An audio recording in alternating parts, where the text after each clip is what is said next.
और मनुष्य को संत बहुत ऊंचाई तक ले जाते हैं, बहुत ऊंचाई।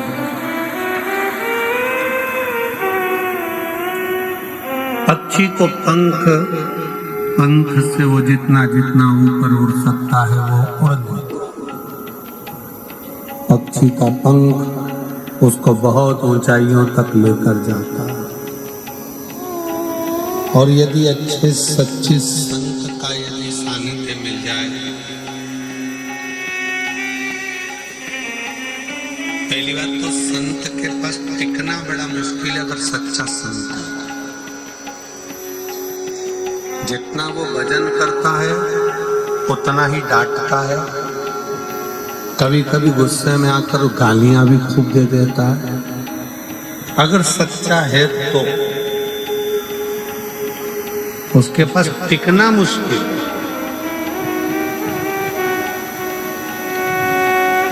भजन भी खूब करेगा, अपना काम भी खुद करेगा, और अगर तुमने जरा सा भी गड़बड़ करा तो इतनी गालियां सुना देगा, इतना अपशब्द कह देगा, इतने ताने दे देगा, इतना बोल देगा कि आपका दिल फट जाएगा कि आज के बाद तो मैं गुरुजी तुम्हारे पास आऊंगा ही नहीं। क्योंकि गुरुजी ये चाहते हैं कि तुम मेरे पास मत आओ।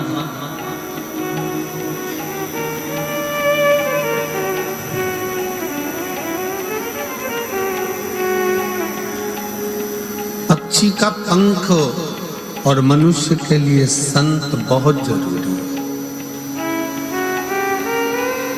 यदि पक्षी का पंख नहीं है तो बहुत ऊंचाई तक वो जा नहीं पाएगा, घुट घुट कर भीतर ही मर जाएगा, प्राण छूट जाएगा। उसी तरह जीवन में मानव के शरीर में, मनुष्य की देह में संत का होना जरूरी है।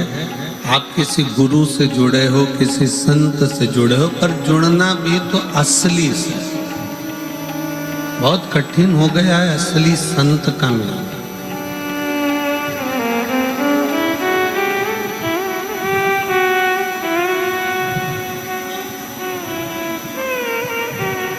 अभी हम सतुआ बाबा जी की कुटिया में, सतुआ बाबा जी के शिविर में कथा कर रहे थे गोविंद जी।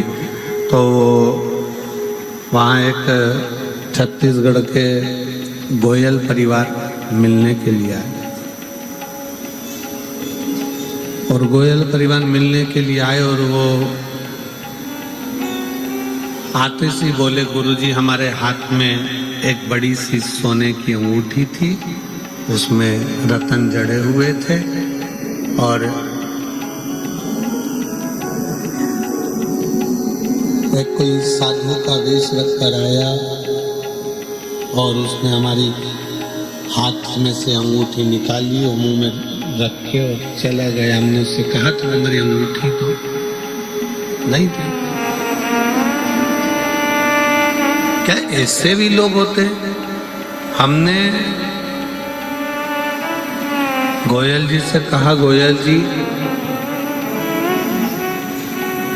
असली संत की दृष्टि तुम्हारे गोल्ड पर नहीं होती, असली संत की दृष्टि तुम्हारे धन पर नहीं होती, असली संत की दृष्टि तुम्हारी प्रॉपर्टी पर नहीं होती, असली संत की दृष्टि तुम्हारे दिल में बैठे हुए राम कृष्ण और शिव पर होती है कि तुम्हारा भजन कितना।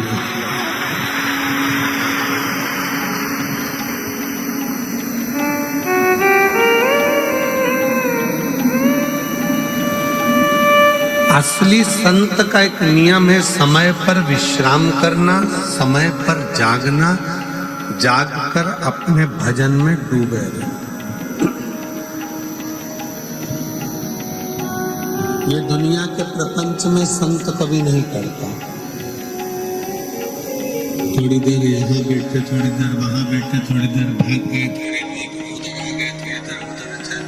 संत का स्वभाव ये नहीं होता। संत अपना डेरा बनाकर जो बैठता है, जपता है। और ये कहाँ से मिलता है? तो कहा ये सबरी अम्बा का चरित्र देखिए। मातंग बाबा से शबरी जी ने पूछा, क्या मुझे भगवान को पाने के लिए कहाँ जाना पड़ेगा? अगर मुझे भगवान को पाना है तो मैं कहाँ जाऊं?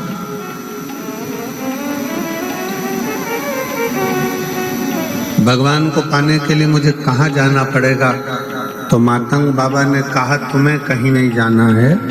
एक जगह पर बैठकर जब तुम अपनी तप साधना में डूबे रहोगी, एक जगह पर बैठकर जो तुम भगवान की भक्ति करती रहोगी, एक जगह पर बैठकर तुम भगवान के नाम का जाप करती रहोगी, तो तुम्हें कहीं नहीं जाना पड़ेगा। भगवान राम स्वयं तुम्हें ढूंढते हुए तुम्हारे दरवाजे पर आएंगे।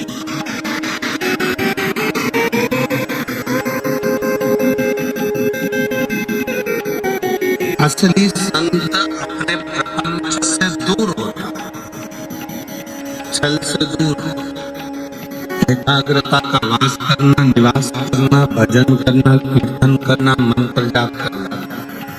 और गोपाल जी, हम बहुत साधुवाद देते हैं कि इतनी बड़ी कुटिया में इतने सारे भक्त आते हैं, पर जो आपने संत का जो निवास बनाया, वास्तव में ऐसी जगह बनाया है जहाँ बैठकर केवल भगवान का भजन दिल से हो सकता है, शांति का क्षण प्राप्त। वह एकांत में बैठकर भगवान की अविरत भक्ति को पाया है, भजन किया। नहीं तो कई देवालय शिवालय ऐसे होते हैं जहाँ पर मंदिर में बहुत सारे भक्त आते हैं तो उनकी शोर चलती है। जहाँ संत निवास आपने बनाया गोपाल जी, वो ऐसी जगह बनाया है कि वहाँ आराम से बैठकर जितना मंत्र जाप कर सकते, जितना माला जप सकते उतना जपो, जितना स्मरण कर सकते उतना करो।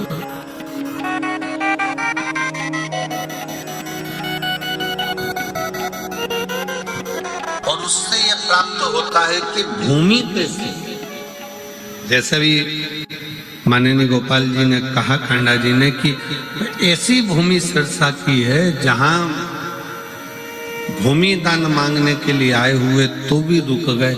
ये कोई साधारण, आप जहां बैठकर तप कर रहे हो, ये तारा बाबा की कुटिया में बैठकर शिव महापुराण की कथा सुन रहे हो, जितने लोग अंदर के पंडाल में बैठे हैं, 1 2 3 4 पंडालों में भरे पड़े हैं, पीछे के पंडाल में भरे पड़े हैं, इससे ज्यादा बाहर के 4 पंडाल में लोग भरे पड़े हुए हैं। ये आप जहां बैठकर कथा का तत्व ग्रहण कर रहे हो, जिस जगह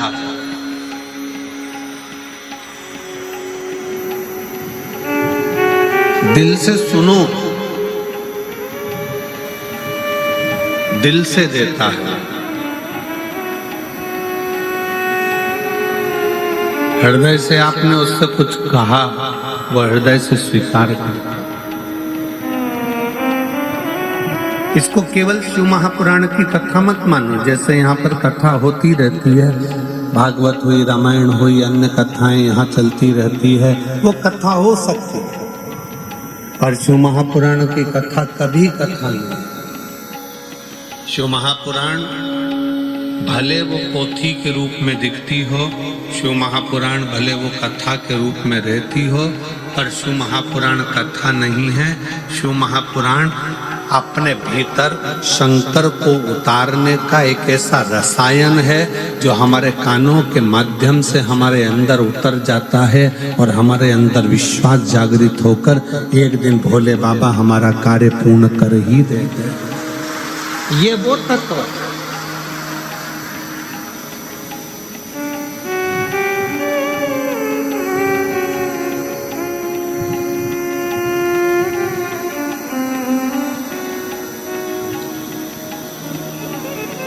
इसीलिए वो कहते हैं, पी लेना हरि नाम का प्याला, सारे रोग मिट जाएंगे। पी लेना हरि नाम का प्याला, सारे रोग मिट जाएंगे। हरि ओम हरि ओम हरि ओम हरि हरि ओम हरि ओम हरि ओम हरि ओम। इन कानों को रोग लगा है रोज चुगलिया सुनने का। इन कानों को रोग लगा है रोज चुगलिया सुनने। इन कानों से शिव नाम सुन लो सारे रोग मिट जाएंगे। हरि ओम हरि ओम हरि ओम हरि ओम हरि ओम हरि ओम हरि ओम हरि ओम। ये श्रवण जो दिया है भगवान ने, जो ये कान दिए हैं, इसमें एक रसायन शिव नाम का डाला। यहाँ पर कई मेरी जीजियाँ ऐसी बैठी हैं, कई मेरे जीजा बैठे हैं, कई मेरी बेटियाँ बेटा मेरी माताएं ऐसी बैठी हैं। उनको अगर एक दिन वो शिव महापुराण की कथा नहीं सुनती है ना तो उनका भोजन नहीं पचता। उनको बेचैनी आने लगती है कि हमने कथा नहीं सुनी।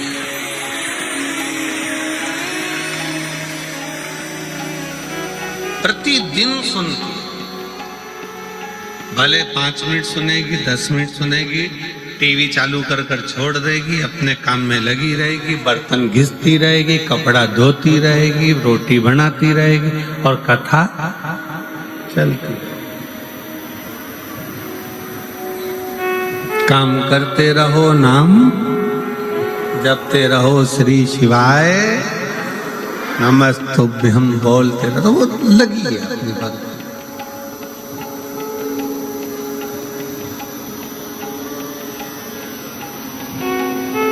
अब तुम एक दिन कथा के बिना नहीं रह पाते, बीच में कथा में 1-2 दिन का गैप हो जाता है तो तुम्हारा दिल नहीं लगता।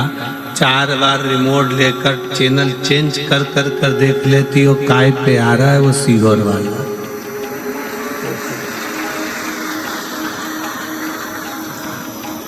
अभी वो जीजी चिल्लाई थी ना, आवाज बढ़ा दे रे, बस वैसा ही। अरे वो सीहोर वाले के लगा दे रे। अब बड़ा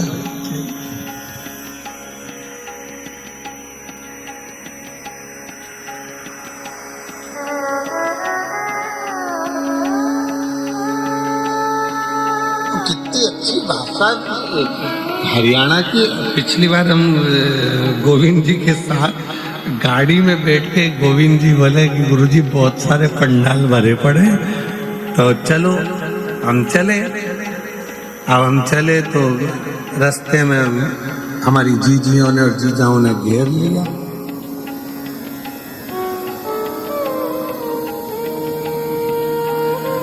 और वहीं से होटले के पास में से गाड़ी कर रही थी, गोविंद जी के ध्यान में होगा, नीचे से खड़ी होकर एक जीजी चिल्लाई, ओ गुरुजी तो कितने दिन बाद दिखा है।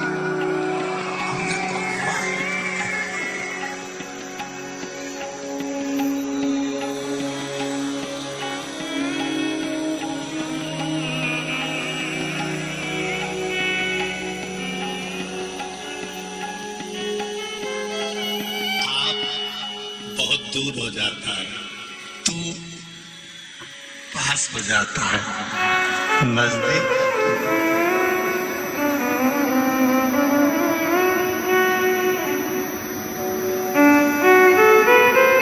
बिल्कुल नजदीक, हृदय की भाषा है। मैं बहुत बहुत मेरी जीजी जीजाओं को प्रणाम करता हूँ, नमन करता हूँ। साधुता है, प्रणाम, नमन है आपका। शिव तत्व इसी को, आप शंकर को बहुत दूर ना पाए, आप शिव जी को बहुत दूर ना पाए।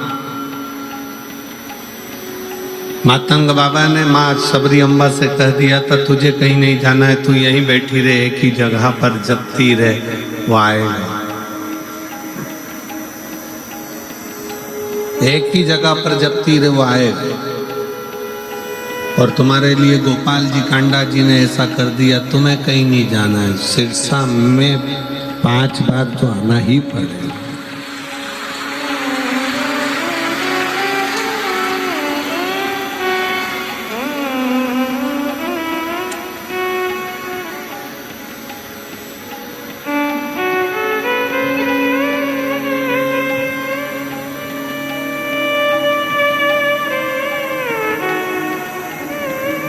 कैसे भी आप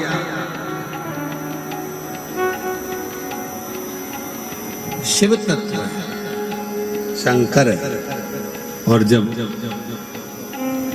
एक स्थान पर बैठकर आप पुकारो तो उसको। मेरे शंकर भगवान ने कभी तुम्हारा चेहरा नहीं देखा, मेरे शंकर भगवान ने तुम्हारे हाथ पांव नहीं देखे, मेरे शंकर भगवान ने तुम्हारा पूरा श्री विग्रह शरीर नहीं देखा, मेरे शंकर भगवान ने तो केवल तुम्हारा दिल देखा। मेरे शिव जी ने केवल तुम्हारा मन देखा, हृदय, दिल।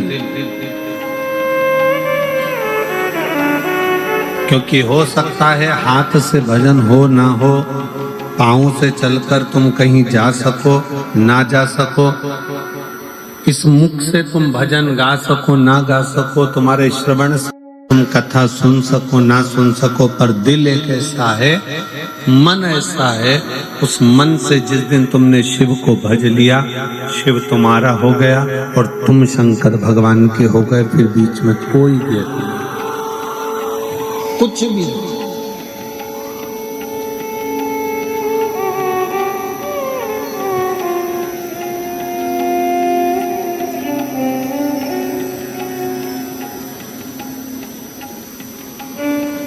पक्षी के लिए पंख, मनुष्य के लिए सन, दोनों जगह।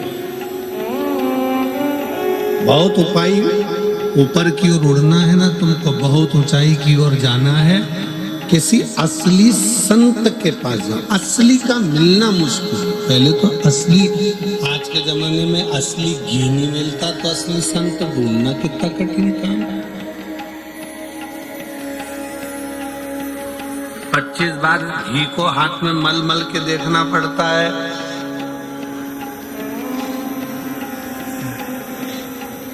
असली है तो तुम खुद सूंघ लो।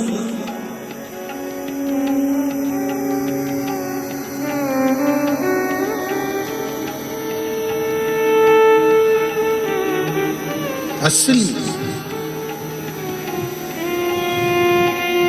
बहुत कठिन है कि असली घी मिल जाए। नकली के युग में हम पहले भी एक कथा कहे, एक पढ़ा लिखा लड़का, उसको नौकरी नहीं मिल रही थी, उसने खूब अच्छी पढ़ाई कर ली, गांव में सर्कस आ गया, सर्कस वाले से कहा कि मुझे नौकरी दे दो। सर्कस वाले ने कहा 12,000 रुपये महीना मिलेगा, नौकरी कर लो, पर तुम्हें बंदर के कपड़े पहनना है, पिंजरे में जाना है, शेर के मुंह में हाथ देना है। उसने मन में सोचा 15,000 रुपये में शेर के मुंह में हाथ दूंगा, मरीज जाऊंगा। फिर वो 15,000 का मतलब क्या? बस नौकरी तो यही है। उसने फिर भी सोचा, घर के लोग कहते हैं निकम्मा बैठा है, निकम्मा बैठा है, तो नौकरी कर ली। 15,000 रुपये महीने में उसने नौकरी करी, सर्कस चालू हुआ, लोग बैठ गए, पिंजरा आया, पिंजरे के अंदर इस बंदर की खाल पहनाकर इसको छोड़ दिया 15,000 रुपये वाले को, और फिर पिंजरा बंद कर दिया। इतनी देर में सामने से उस पिंजरे के अंदर शेर को छोड़ा गया, जो धाड़ता धाड़ता अंदर आया।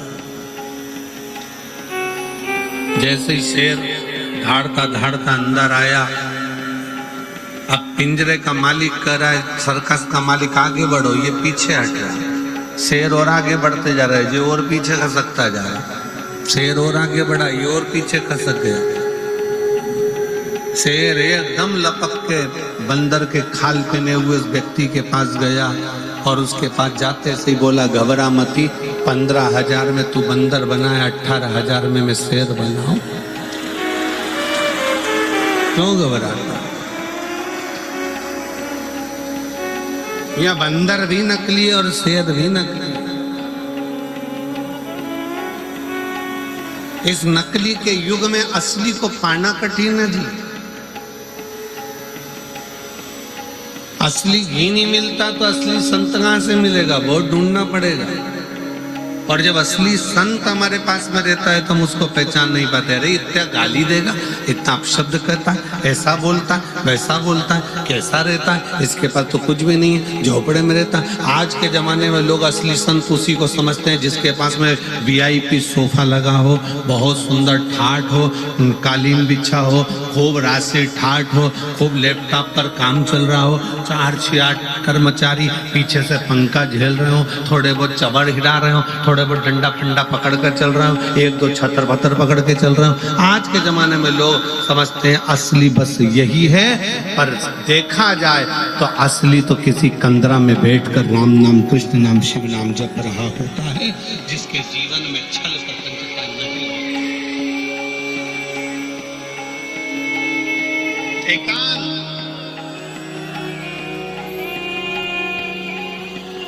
ये तारा बाबा जी की जो कुटिया है ना, हमें तो यहाँ पर जो मकान बने दिख रहे हैं, हमारा विचार कहता है, हमारा मन कहता है कि यहाँ पहले मकान नहीं था।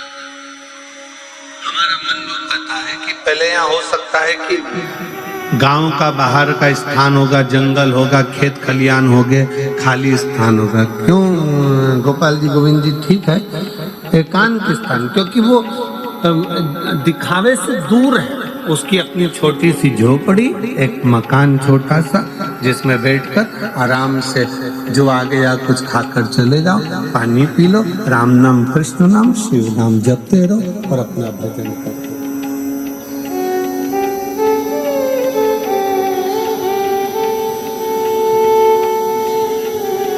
ठीक है, ठीक है। शिव नाम जपते रहो, भगवत भजन करते रहो, स्मरण करते रहो, नाम जाप करते रहो। आप एकांत में बैठो, भजन करो, कीर्तन करो, मंत्र जाप करो, नाम जाप करो, स्मरण करो, उसमें आनंद है।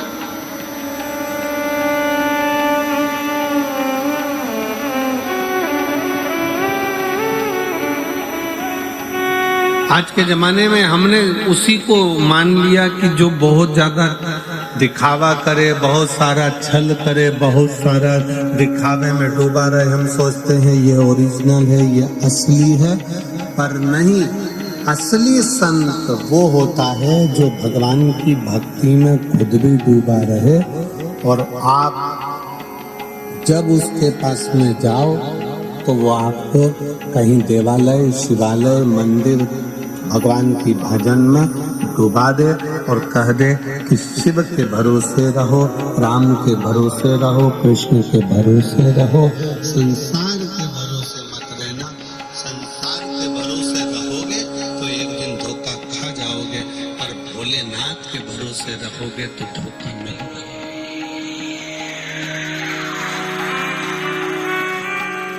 उसके आश्रित हो।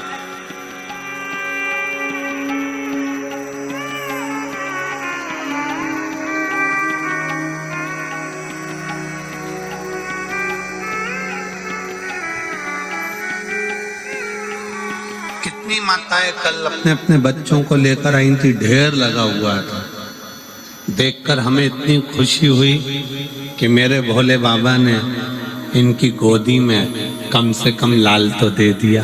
यही मेरे बाबा से विनती है। हम फिर कहेंगे, हम अपना कमरा जब छोड़ कर आते हैं बाबा से प्रार्थना कर कर, हमारा जो छोटा शिवलिंग है, शालिग्राम बाबा है, लड्डू गोपाल जी है, और हमारी जो पाठ पूजन है उसको हम भजन कर कर जब वहाँ से आते हैं तो बाबा से एक ही बात करते हैं, बाबा इतनी कृपा करना किसी पुरुष की जेब खाली ना रहे और किसी स्त्री की गोद खाली ना रहे। ये बड़ा, जिस माँ की गोद, जिस स्त्री की गोद खाली रहती है ना, उसे बहुत सुनना पड़ता है। दो दो लड़कियां, लड़का नहीं है, छोरा नहीं है, 8 साल हो गए, बच्चा नहीं है, ऐसे ऐसे शब्द ताने दिए जाते हैं। तो बांध हो गई, ये तो ऐसा हो गया, ये तो वैसा हो गया। 18 साल हो गए, 20 साल हो गए, 15 साल हो गए, बड़ा जेब में पैसा नहीं रहता तो लोग गिनते नहीं है, इनके पास तो क्या है, चल जाओ उधर बैठो, चलो, धन नहीं, धन नहीं, जेब में पाए। बहुत सुनना पड़ता। और हमारा कुबेरेश्वर बाबा से, तारकेश्वर बाबा से यही निवेदन है कि बाबा जो तेरे दरवाजे पर आए सबकी गोद भर देना और सबकी जेब भर देना, कोई खाली ना जाए। कोई संत क्या करता है? संत अपने पास से निकालकर तुम्हें नोट की गड्डी कभी नहीं देगा। संत अपने पास से निकालकर नोट की गड्डी कभी नहीं देगा, बल्कि तुम्हारी गड्डी को संत और ले लेगा। पर अपने पास की गड्डी नोट की निकालकर संत नहीं देगा।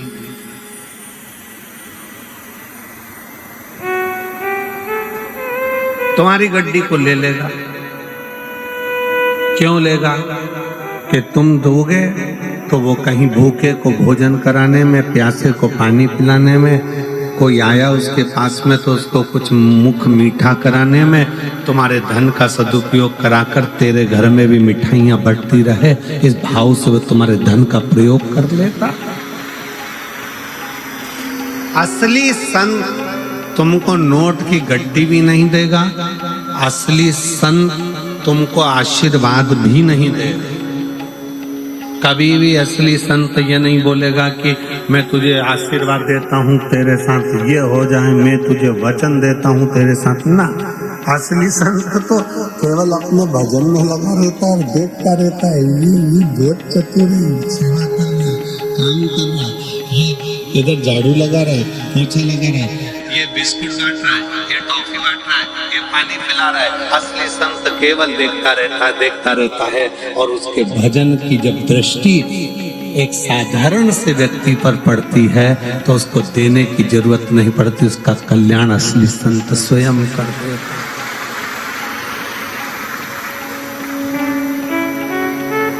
वो वचन भी नहीं देगा, वो कहेगा भी नहीं कि तुम्हारे साथ ऐसा हो जाए।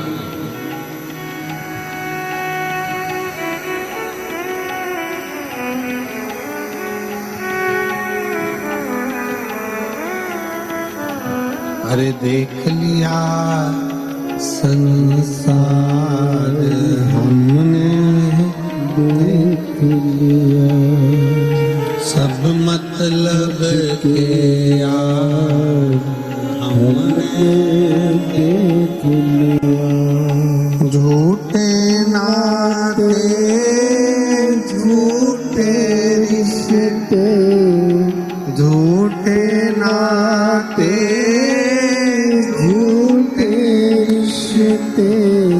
और झूठा है संसार हमने देख लिया, सब मतलब के यार हमने देख लिया। संसार हमने देख लिया। असली संत ना आपको वचन देता है, आशीर्वाद देता है, ना कुछ कहता है।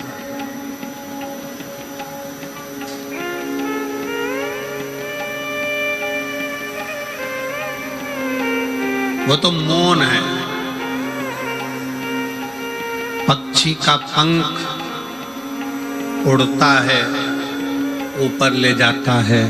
असली संत जब मिलता है, अपनी कृपा की दृष्टि ऐसी करता चले जाता है कि वो आगे बढ़ता चले जाता है।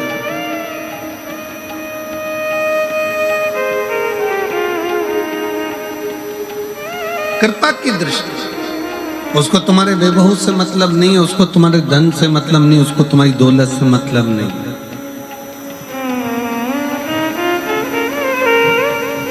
उसको तुम्हारी संपदा से मतलब नहीं।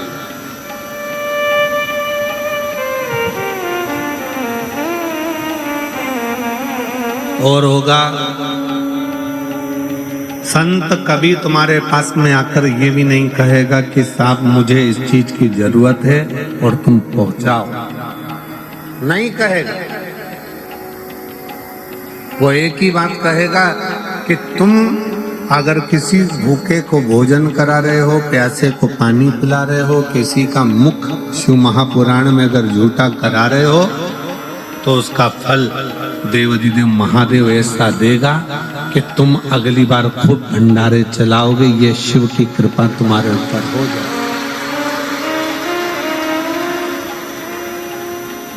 शंकर की कृपा।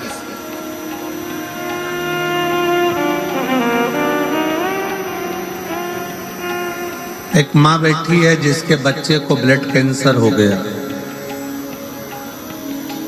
और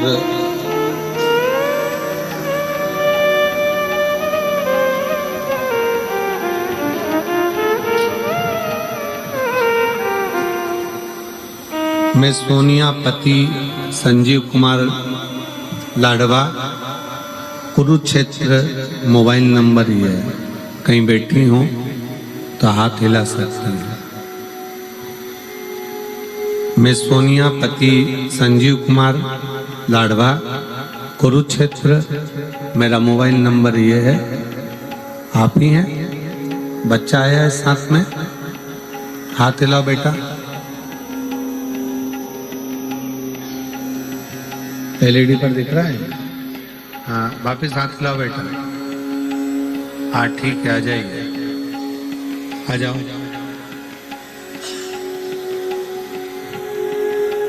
मेरे बेटे की तबीयत 2014 में खराब हुई।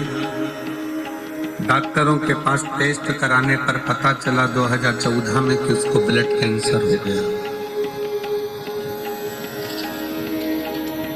और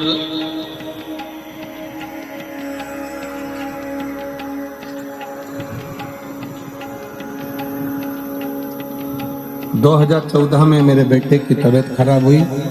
डॉक्टरों के पास गए तो टेस्ट कराने पर पता चला कि उसको ब्लड कैंसर हो गया। बहुत इलाज कराया, लेकिन डॉक्टर बोले कि बच्चे का जीवन पूरी जिंदगी ऐसा ही रहा। कब है कब नहीं कोई भरोसा। 2014 से लेकर 2020 तक संकट से निकलता रहा।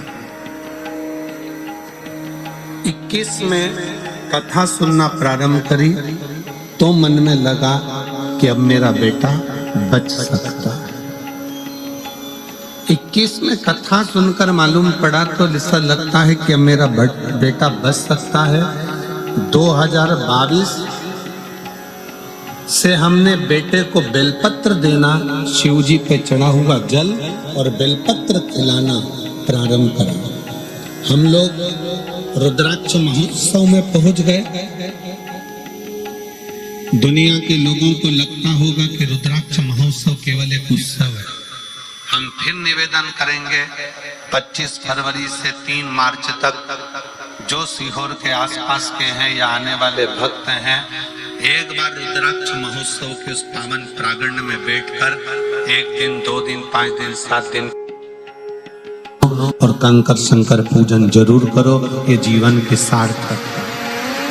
हम रुद्राक्ष महोत्सव में पहुंच गए, बाबा से विनय करा, निवेदन कर कर वहां से हम कंकर लेकर आ गए। शिव जी को जल चढ़ाना बेटे ने प्रारंभ करा, रुद्राक्ष का जल देना प्रारंभ करा। जो डॉक्टर कहते थे ये इसका कोई भरोसा नहीं, आज उसकी दवाइयां चलते चलते डॉक्टर दवाइयों के बल पर उसको रखते थे। अब हमने विचार करा कि करें क्या। तब हमने रेवाड़ी में पहुंच गए अपने बच्चों को लेकर और रेवाड़ी की कथा को बच्चे को पूरी श्रवण कराई। वहां की रज, वहां की मिट्टी बेटे के शरीर पर लगाई। लगाकर हम 1.5 महीने के बाद डॉक्टर से जांच कराने के लिए गए तो डॉक्टर ने कहा अब इसको दवाइयों की जरूरत नहीं है, इस बच्चे का पूरा कैंसर समाप्त हो चुका है। इस बच्चे का पूरा कैंसर समाप्त हो चुका है, इसको दवाइयों की जरूरत नहीं है, बस समय समय पर इसका टेस्ट कराते रहना। और हम बाबा को आज यहाँ धन्यवाद देने के लिए आए हैं। एक पत्र और देखिए,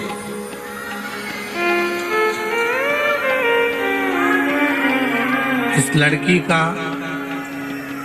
लड़की का पूरा शरीर देखिएगा आप एक बार एलईडी पर और आस्था चैनल पर। इस बेटी का पहला शरीर पूरा देखिएगा और इस लड़की का पूरा शरीर और जो वो कोमा में पड़ी हुई है वो शरीर का फोटो देखिएगा।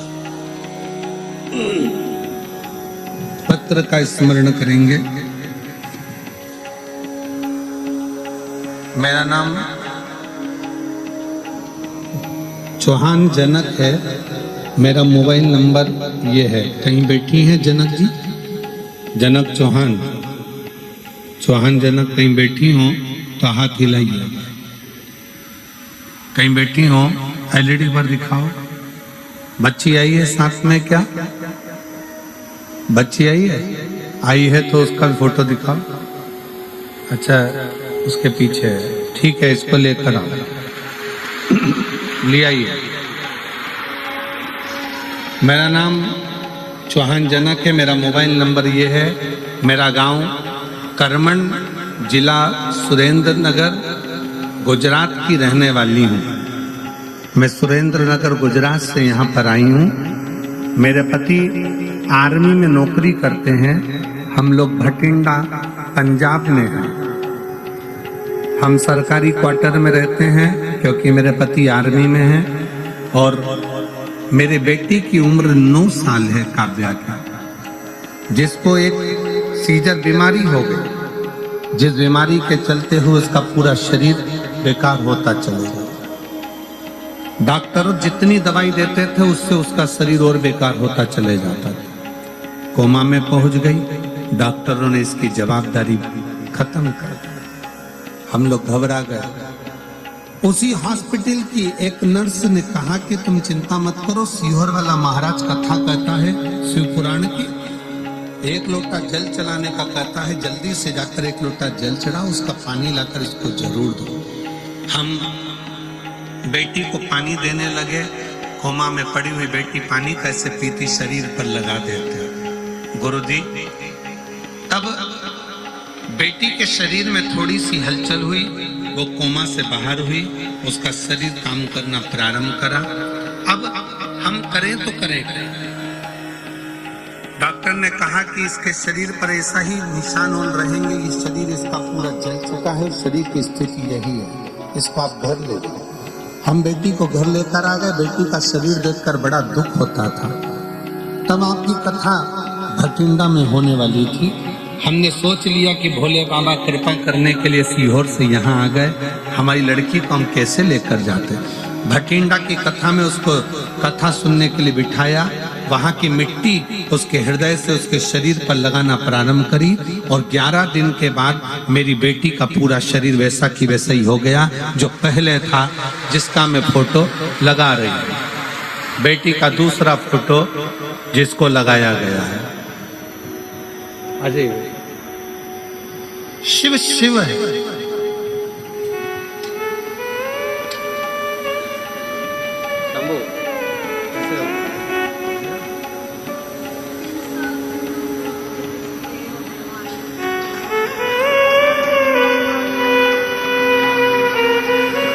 दीदी कह रही हैं जब ये 3 साल का था तब इसको ब्लड कैंसर हो गया था और 10 साल से संघर्ष करते करते बाबा ने ऐसी कृपा करी कि आज बाबा की कृपा से पूरी रिपोर्ट नॉर्मल आई है और ठीक हुआ है। ये शिव तत्व उसके आश्रित होकर चल। आप किसके भरोसे?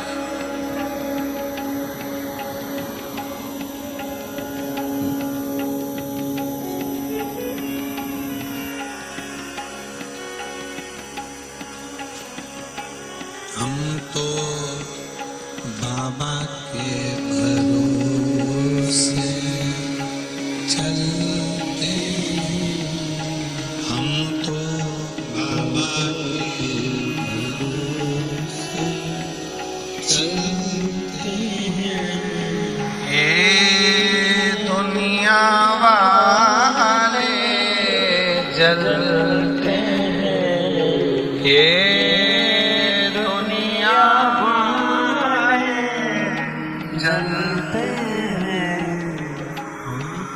बाबा के भरोसे चलते हैं। शिव के भरोसे हो जाओ, उसके आश्रित हो जाओ। ना जाने कौन सा पुण्य सिरसा वालों ने करा होगा जो उनके ये तारा बाबा की कुटिया में दूसरी बार कथा सुनने का मौका मिल गया। ना जाने कौन सा। और सिरसा के आसपास के क्षेत्रवासियों से कहूंगा ये मौका छोड़ना मती। वो कुबेरेश्वर बाबा तारा बाबा की कुटिया में आकर कहीं ना कहीं शिव से शिव का मिलन हो रहा है। जैसे अभियाल श्री गोपाल जी कांडा जी ने कहा कि हो सीहोर का और सिरसा का कोई ना कोई ऐसा संबंध रहा होगा जो आज यहाँ दर्शन हो रहे हैं। मैं गोपाल जी कांडा जी को बहुत साधुवाद देता हूँ। आपके विचार ना जाने कहाँ से इतने सुंदर आपके भीतर आते हैं कि वास्तवता ना जाने कौन सा ऐसा संबंध रहा।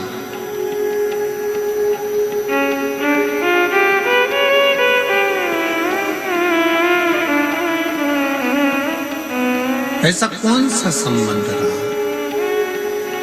शिव के आश्रित रहे। और जब हम भगवान देवादिदेव महादेव के आश्रित होते हैं, जब हम भगवान शंकर के आश्रित होते हैं तो शिव कृपा जरूर करते हैं।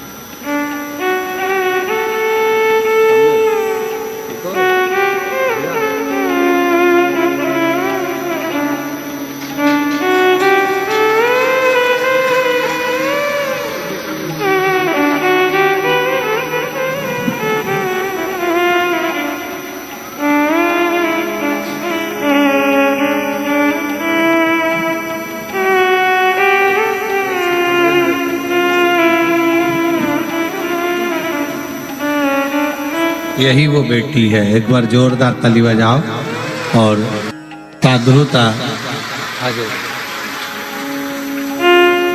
दोनों हाथ उठाकर एक बार बेटी हर हर महादेव। शिव तत्व इसी को कर, शंकर इसी को कर।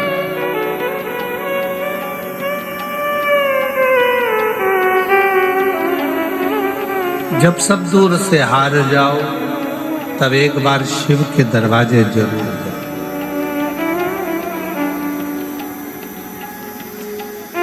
सीहोर वाले महाराज से, पंडित प्रदीप मिश्रा से आपका कोई संबंध नहीं होना चाहिए। संबंध होना चाहिए देवाधिदेव महादेव से।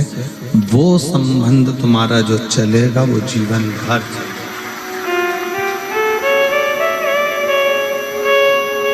हम ना आपका भविष्य बता सकते हैं, ना हम आपका भविष्य बना सकते हैं। भविष्य बनाने की भी जवाबदारी आपकी है और बताने की जवाबदारी भी आपकी है। आप जितना जितना परिश्रम करेंगे, मेहनत करेंगे, संघर्ष करेंगे, उसके साथ जब आप आगे बढ़ेंगे शंकर का नाम लेकर एक लोटा जल चढ़ाते हुए, तो आपको कहीं जाने की जरूरत नहीं पड़ेगी। शिव आपको ढूंढता ढूंढता आपके दरवाजे पर जरूर आएगा। आप उसके आश्रित तो हो।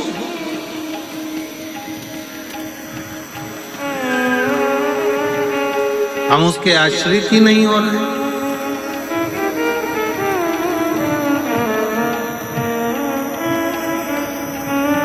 पक्षी का पंख, पक्षी का पंख और मनुष्य के जीवन में संत बहुत मायने रखते, बहुत।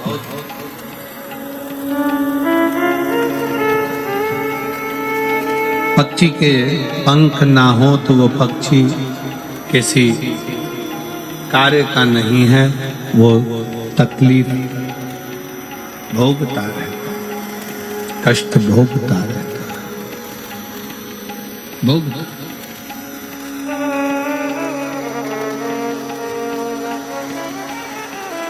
और मनुष्य के जीवन में अगर संत नहीं है, मानव के जीवन में अगर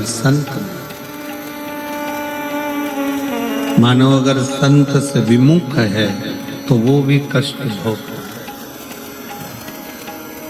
वो भी कष्ट है। संत अगर मिला है आपके जीवन में, अगर कोई असली संत, और असली बहुत मुश्किल से मिलेंगे, बहुत मुश्किल, और पहचानने में भी देरी हो जाएगी। आप असली को इतनी जल्दी पहचान में नहीं पाओगे। हमारा मन कहता है तारा बाबा की कुटिया में तारा बाबा जी जब रहते होंगे, तब यहाँ आने में भी लोग सोचते होंगे इतनी दूर कौन जाता होगा। जंगल में बाबा जी रहते हैं, अकेले बैठे भजन करते, कीर्तन करते, मंत्र जाप करते, स्मरण करते।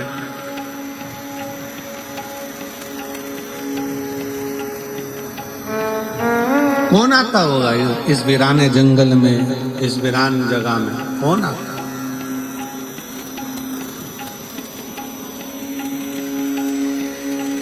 पर संत संत है, साधु साधु है, सन्यासी सन्यासी है, तपस्वी तपस्वी है, साधक साधक।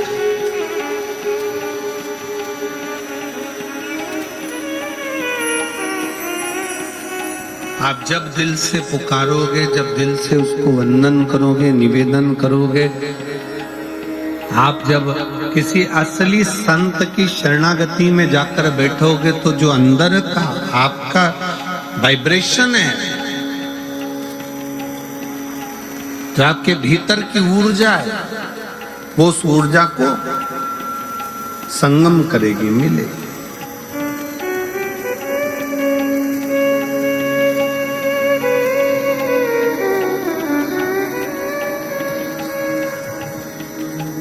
श्री शिवाय नमस्तुभ्यं, श्री शिवाय नमस्तुभ्यं, श्री शिवाय नमस्तुभ्यं, श्री शिवाय नमस्तुभ्यं,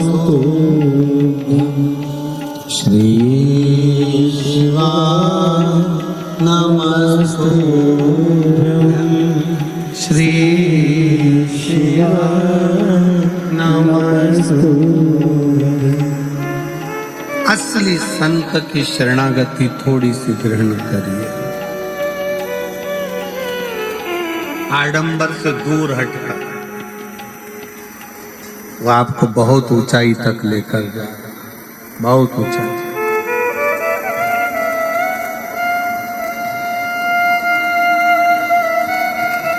और इतना ऊंचा तक लेकर जाएगा, इतनी ऊंचाई तक लेकर जाएगा कि आप भी सोचते रहेंगे कि ये कृपा कहाँ से हो गई। हमने तो कभी किसी को कुछ दिया नहीं, पर ये करुणा, ये दया, ये कृपा कहाँ से। संत केवल दृष्टि देता, संत धन दे ना दे, पर संत दृष्टि देता।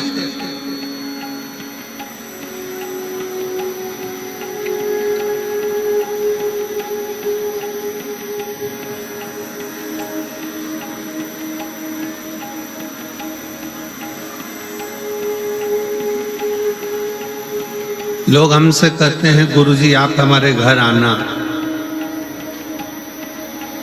कई लोग निमंत्रण देते हैं आप हमारे घर पधारो।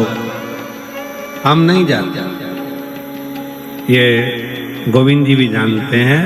हम लोग नहीं जाते ही नहीं। हम के बहाना बना देते हैं, हम पहुंच नहीं पाते।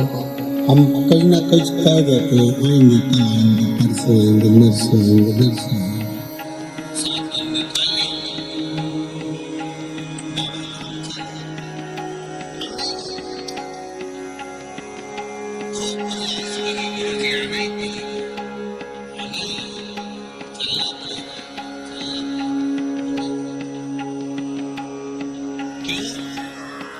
हम उनसे कहते हैं हमको बुलाने की जगह एक बार तारकेश्वर महादेव से विनय करो, एक बार कुबेरेश्वर महादेव से विनय करो कि आप हमारे घर आना।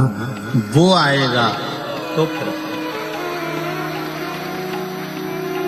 वो पहुंचे तुम्हारे दरवाजे पे।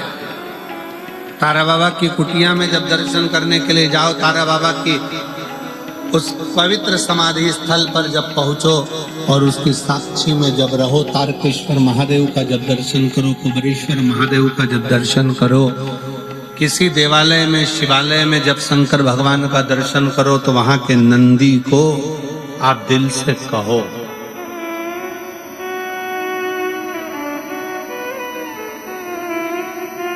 कि तुम्हें शंकर को लेकर आना है, मेरा दुख मिटाना है, बहुत कष्ट में हूं मैं।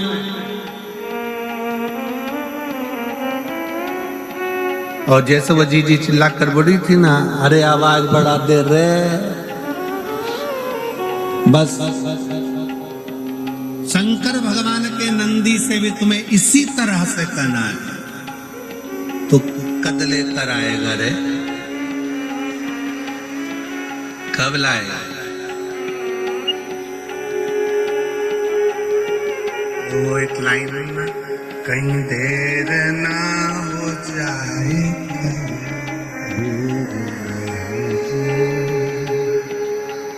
देर ना हो जाए,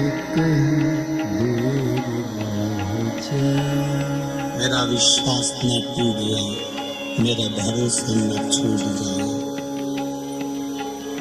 मेरा विश्वास है, मैंने 2 बार पशुपति व्रत करे, 2 बार मैंने सफेद आंकड़े की जड़ का प्रयोग करा, मैंने इतना प्रयोग करा।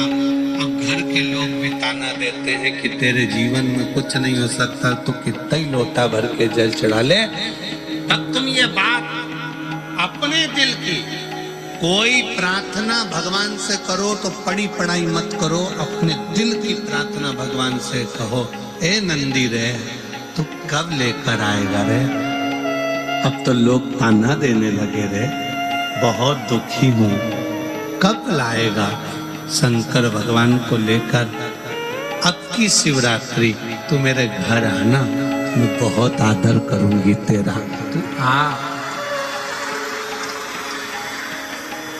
कहीं देर ना हो जाए, कहीं देर ना हो जाए, आजा रे मेरा दिल घबराए,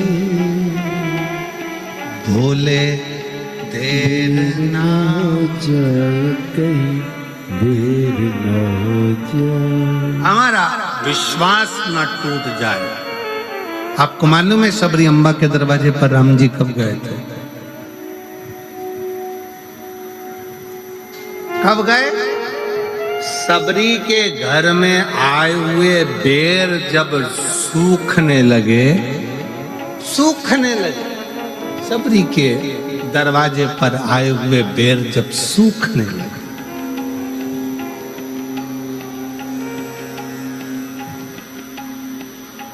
सबरी के दरवाजे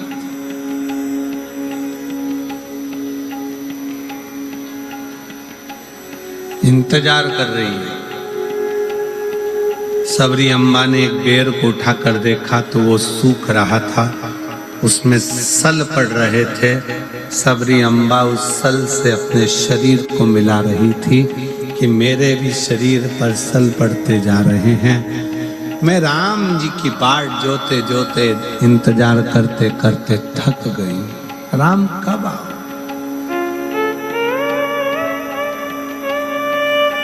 मैं आपका इंतजार कर रही हूं और आप आए नहीं। बेर को देखकर सबरी अम्बा की आंख में आंसू भर गए।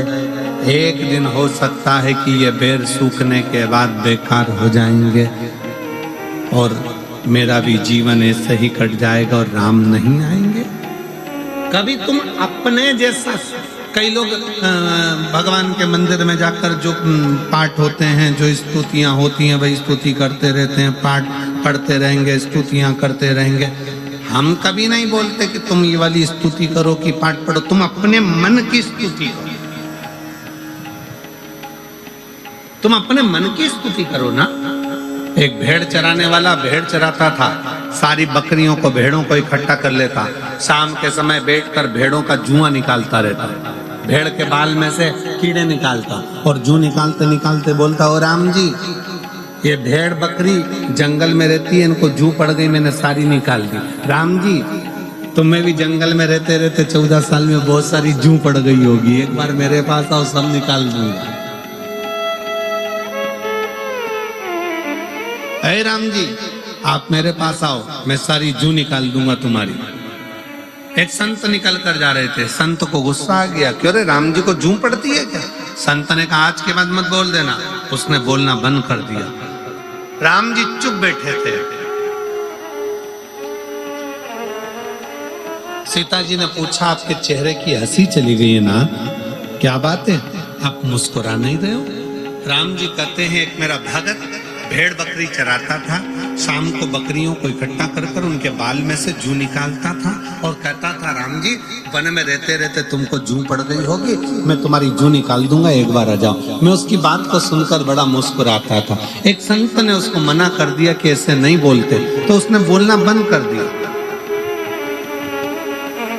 उसने बोलना बंद कर दिया। सीता जी ने हनुमान जी को बुलाया, हनुमान इधर आ, जाकर वो संत को ढूंढ और जरा एक जोरदार कुदा किया।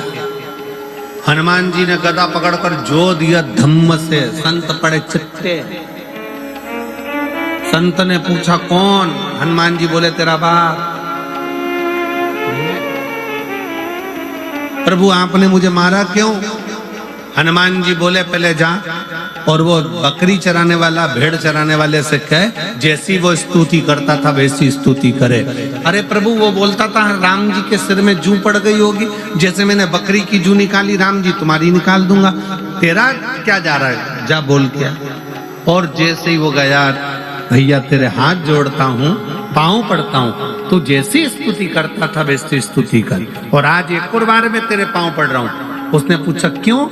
आज तक मैं भगवान का भजन करते करते इतना बड़ा संत हो गया, पर भगवान का दर्शन नहीं हुआ।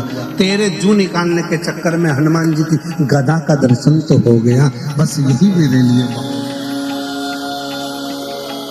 अपने दिल की स्तुति करिए, अपने मन की स्तुति करिए। आप भगवान को पड़ी पड़ाई स्तुति मत बोलो, आप अपने दिल से बोलो, कब आएगा बाबा, इंतजार कर रही हूं मैं, बहुत तेरा इंतजार कर करके थक गई। लोग अपशब्द कहते हैं, लोग ताना देते हैं, लोग गालियां देते हैं, लोग आड़ा टेढ़ा करते हैं। एक पत्र है,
संत सिंह, रानिया रोड, सिरसा से बच्चे आए हैं। दोनों बच्चे आए हैं।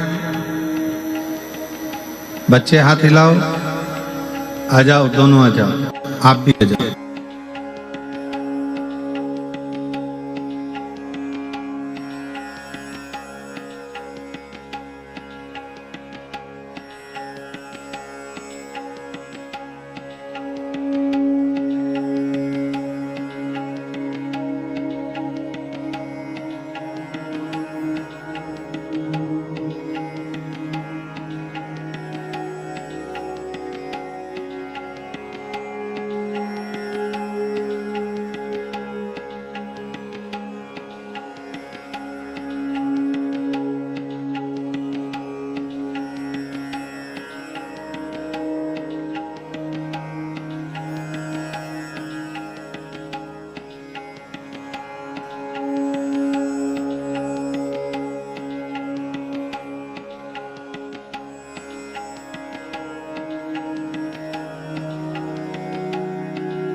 सबरी अम्बा इंतजार करती रही।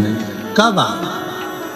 एक दिन सबरी अम्बा के मन में आ गया और सबरी अम्बा ने कहा कि अब ऐसा लगता है कि मेरे प्राण नहीं बचेंगे।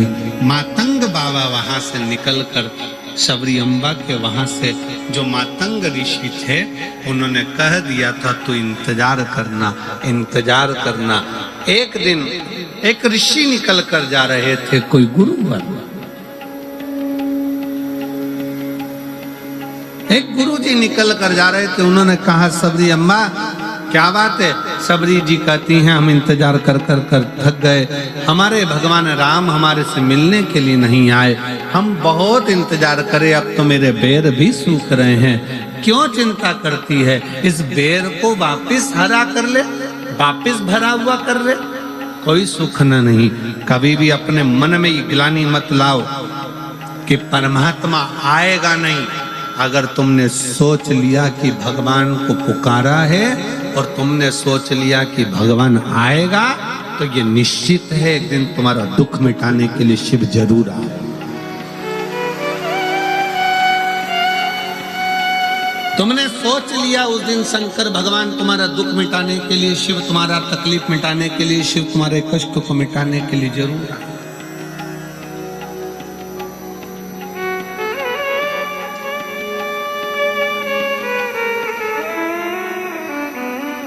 आप लाखों की संख्या में आए हो, बाहर के पंडालों में भी बैठे हुए हो, इधर ऑफिस के सामने भी टेंट लगा हुआ है, वहां भी सफेद सफेद गद्दा कोई बिछ रहा था, वो बिछते जा रहा था और तुम बैठते जा रहे थे। बैठे हो, जितने बाहर बैठे हो, जितने अंदर बैठे हो, जितने पंडालों में भरे पड़े हो, जितने तारा बाबा की कुटिया में जहां तहां पेड़ों की छांव में, वृक्ष की छांव में, ऑफिसों की छांव में, जहां तुमको मौका मिल रहा है, तुम लोग जहां बैठे हो, भोजनशाला में, जहां तुम्हारे को मन पड़ रहा है, वहां जहां आप बैठे हो, निवेदन है अगर तुम विश्वास के साथ कथा सुन रहे हो तो हमारा भी विश्वास कहता है कि जो मार्च में भटिंडा में कथा है ना, 6 मार्च से विश्वास कहता है वहां तुम्हारा पत्र हम खुद पढ़ेंगे। ये शिव तत्व का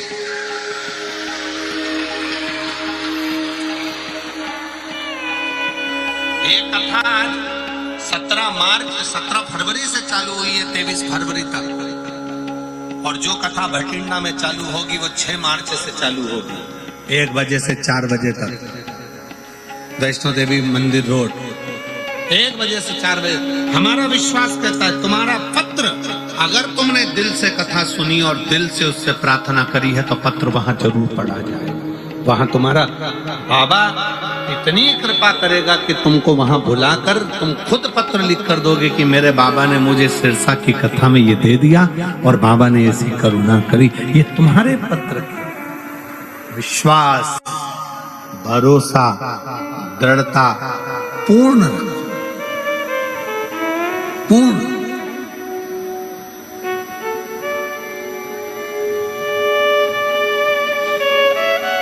बाबा ने हमको चलना सिखाया, बाबा ने हमको चलना सिखाया, सब भक्तों से मिलना सिखाया।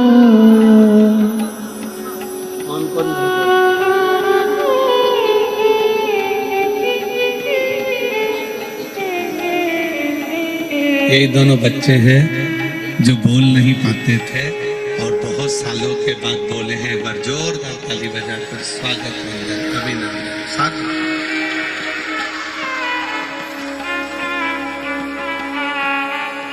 हम तो सीना तान के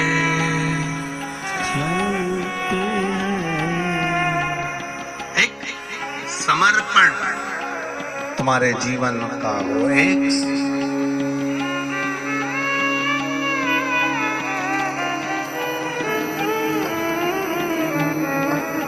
एक बात आप लोगों के स्मरण में होगी, आप लोग सब सिरसा में रहते हो, आपके पास में राजस्थान लगा हुआ है। राजस्थान में रामसा पीर रामदेव बाबा जब अपनी बहन के घर गए थे और बहन ने कहा कि भैया मेरे जीवन में बड़ा दुख,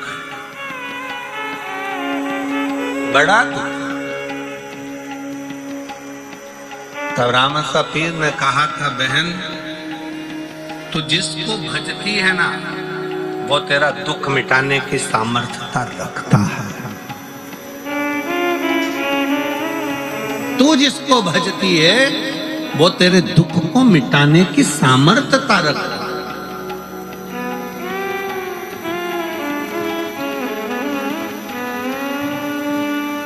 रामसा पीर रोनीचा वाले रामदेव बाबा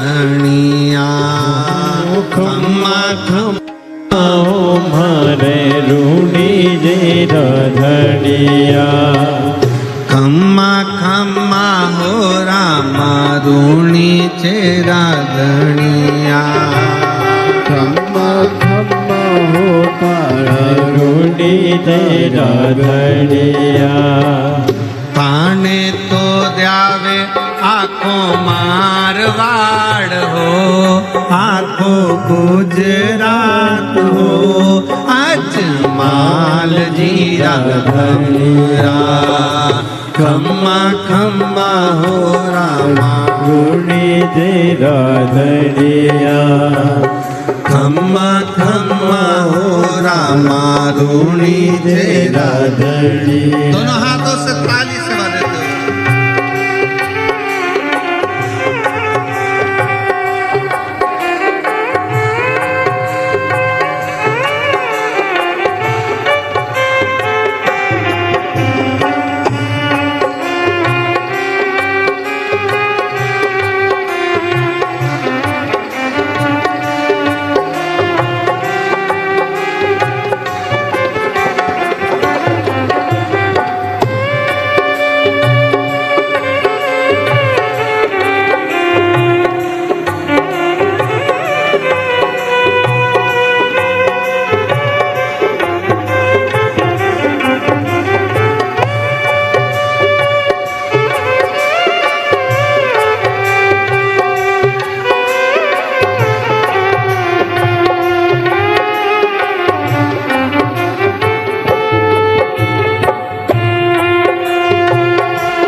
ढोलक तबले की आवाज कम करिए, वायलिन की आवाज बढ़ा दिए।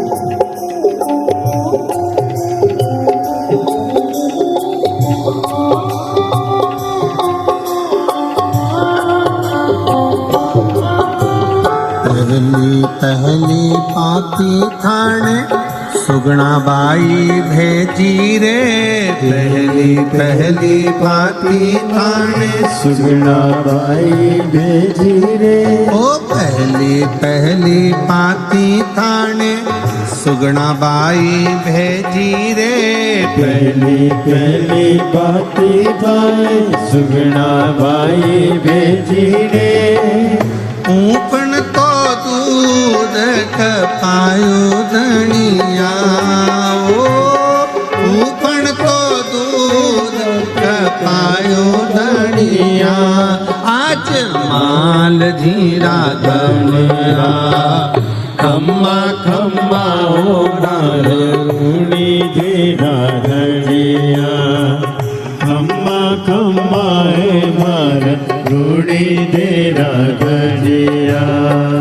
काने तो ध्यावे आँखों मारवाड़ हो, आँखों गुजरात हो।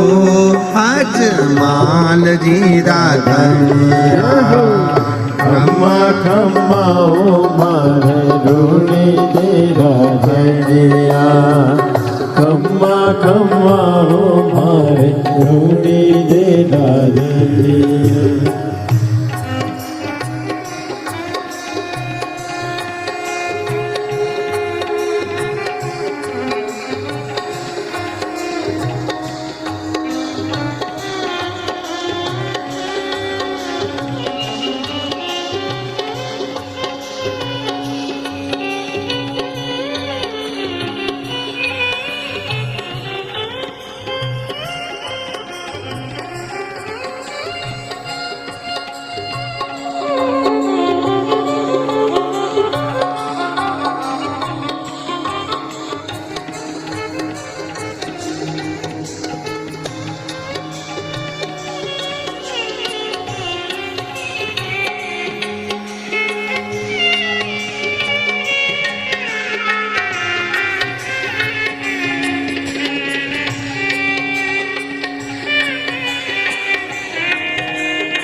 दूधी पाती थाने सुगनाबाई भेजी रे दूधी दूधी बाती थाने सुगना भाई भेजी रे दूधी दूधी पाती थाने सुगनाबाई भेजी रे दूधी दूधी बाती थाने सुगना भाई भेजी रे मिश्री नो नोन बनायो धनिया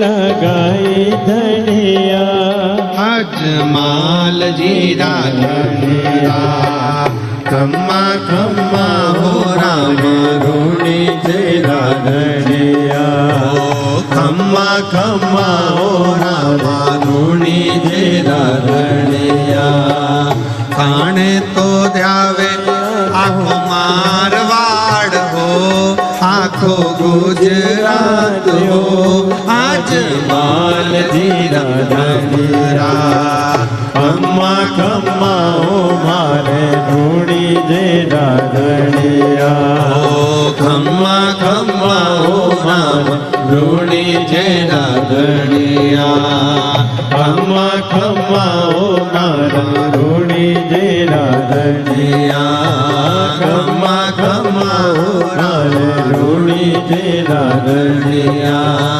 खम्मा खम्मा ओ मारे रूणी तेरा धनिया ओ खम्मा खम्मा ओ मारे रूणी तेरा धनिया बोल राम सापीर की जय अपने स्थान पर बैठकर भगवान शिव से अपने मन का भाव बड़े आनंद के साथ देवाधिदेव महादेव से प्रार्थना करिए, विनय करिए, निवेदन करिए।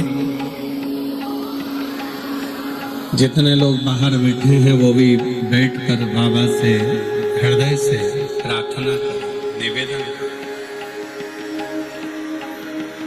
दिल से विनय करें। जहां जगह मिल जाए वहां बैठो और हृदय से बाबा से प्रार्थना करो, दिल से बाबा को कहो। सब लोग साथ में बोलेंगे,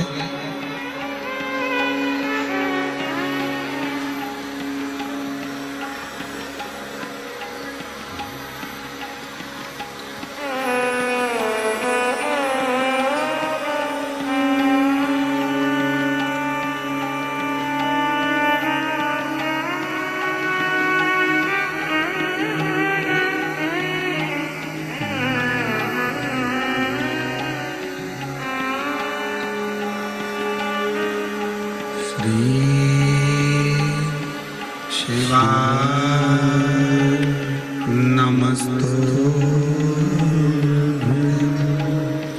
श्री शिवाय नमस्तुभ्यं श्री शिवाय नमस्तुभ्यं श्री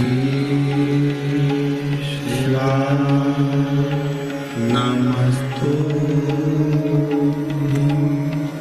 श्री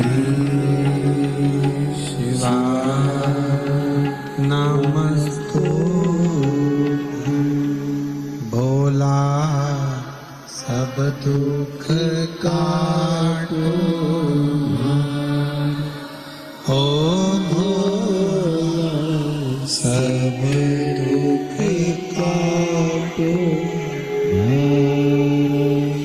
शिव शंकर जपो तेरी माला भोले बाबा जपो तेरी माला भोला सब दुख काटो भार ओ भोला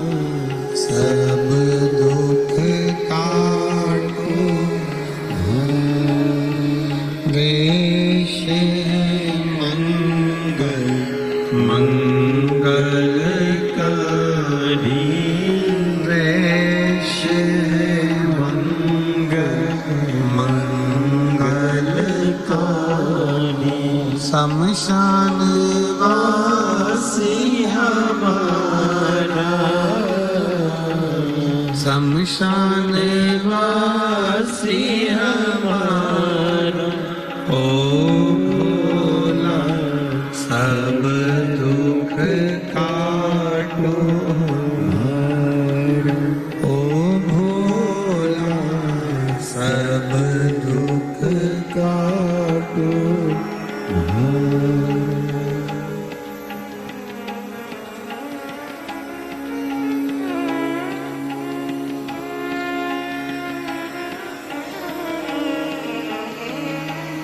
भगवान देवादिदेव महादेव भगवान शिव ओगड़दानी तरकालदर्शी कैलाशी अविनाशी शिव की कथा कर रहे।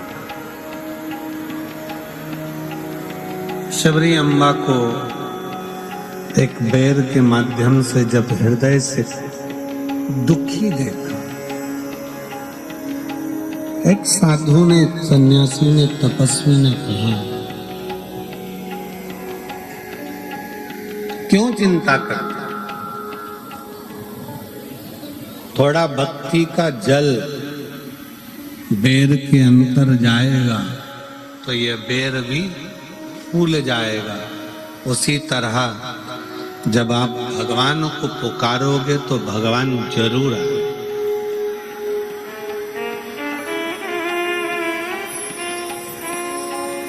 आपके इधर बनता है कि नहीं बनता हमको नहीं मालूम, पर हमारे उधर जब बेर सूख जाता है ना, उस बेर को पानी में उबाल कर उसमें थोड़ा सा नमक मिर्ची डालकर तैयार किया जाता। अब उसको यहाँ क्या बोलते हैं हमें नहीं मालूम, हमारे उधर लद्दो बोलते हैं उसको। बेर को उबाल कर उसमें जो बेर सूखा हुआ था उसमें पानी वानी डालकर थोड़ा उबाल कर उसमें नमक मिर्ची डालकर उसको लोग खाते हैं। क्या सीख दे रहा है? भक्ति का जल। और जीवन में जब तप साधना बढ़ती है तो बेर पुनः सूखा हुआ भी अपने स्वाद को वापस प्राप्त कर